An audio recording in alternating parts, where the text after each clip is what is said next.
All right, well, tonight the two contenders in the race for governor met face-to-face for the only scheduled debate. Fox 26 political reporter here to tell us what unfolded down in South Texas. Greg.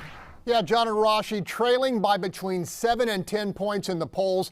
Democrat Beto O'Rourke truly needed a great showing to shake up this race.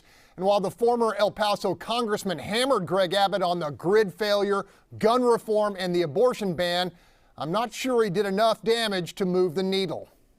You're all here to watch these two men share their vision for the state of Texas. In the rumble near the Rio Grande, incumbent Republican Governor Greg Abbott faced challenger Beto O'Rourke, who he was quick to characterize as soft on border security. He said months ago, there is no problem on the border. O'Rourke called the billions of state dollars Abbott spent on border security wasteful. What we need is a safe, legal, orderly path for anyone who wants to come here to work, to join family, or to seek asylum. On the issue of gun reform, O'Rourke accused Abbott of doing little to stop another Uvalde-style school massacre. It's been 18 weeks since their kids have been killed, and not a thing has changed in this state to make it any less likely that any other child will meet the same fate. Abbott said when it comes to altering the law on so-called assault weapons, his hands are tied.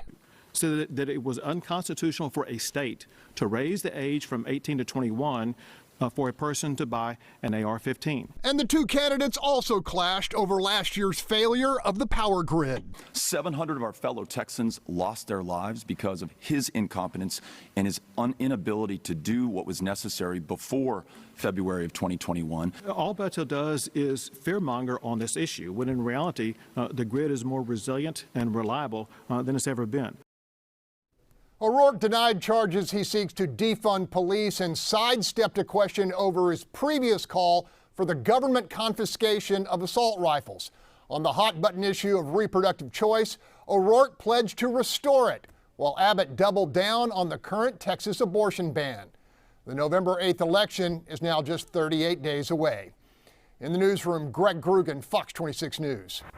All right, 38 days as we are preparing for the November election. The deadline to register to vote is also coming up quickly. You have until October 11th to register to vote in person or by mail. If you plan to vote by mail, you have until October 28th to request a ballot. Early voting starts on October 24th and ends on November 4th, with Election Day following on November 8th.